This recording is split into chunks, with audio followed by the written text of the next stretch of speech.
I'm going to share with you some of my best practices for Google Classroom. In anticipation of the summer, my 8th grade class and my 7th grade class, it's a technology class at a public school, I'm just thinking about what I can do to give them an activity and some projects to work on over the summer break. And also for my 8th graders, I want what they've done here at intermediate school to not be for nothing, not be in vain, and to give them the opportunity to migrate their data and their files over with them to a personal account. So here's what I got. Here's my classroom, and as you can see I teach 6 blocks, so let's just look at block 1 here.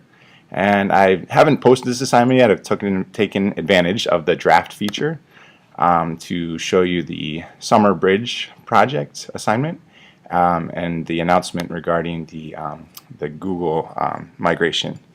So here's the Summer Bridge Technology Class Intro presentation, just to give them an idea of what to think back on what we've accomplished in this class this semester.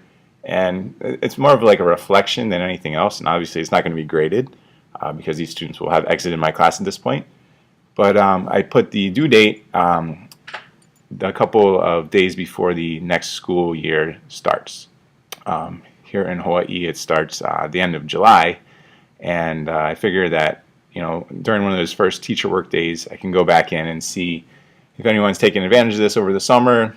It could be either a collaborative slides presentation or it could be an individual one, and I think that having this assignment will give them an opportunity to reflect on the course and help to pass on some advice to next year's or next semester's students. So this is the intro presentation.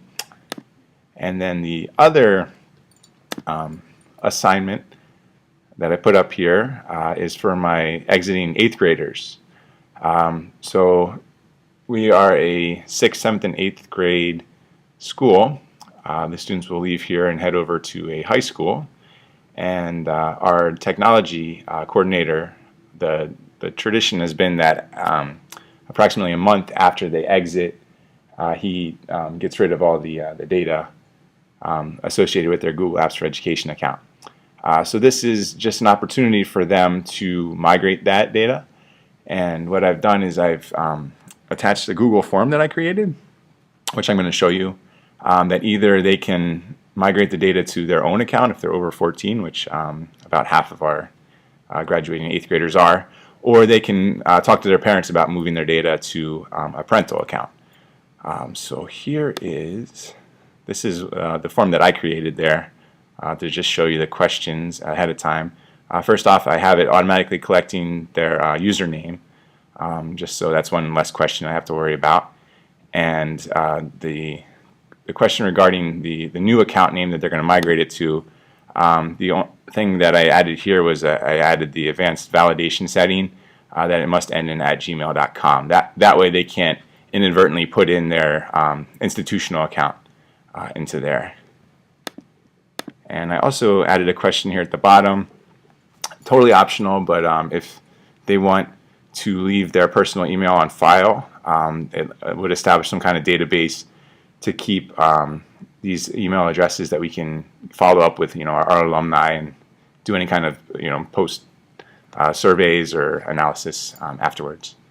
So here's what the form looks like, and also put in a link to help them if they wanted to create a Google Drive account. It walks them through the steps of creating a personal account. And yeah, that's about it.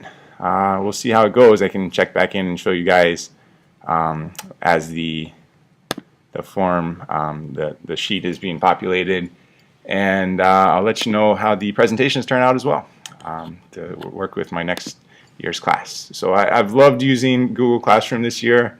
Can't wait to use it next year, and hopefully these tips, these hacks will help you think about what you can do with it over the summer and with those students who are moving on to other organizations or other institutions.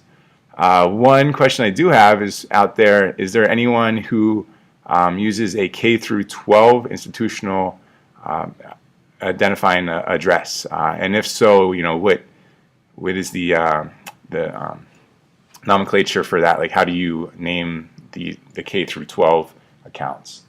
Because if our district could establish some kind of set form for doing that, it would save us a lot of work and allow students to create a online presence that grows with them from kindergarten all the way through graduation and even beyond. All right, thanks for listening. Have a good day.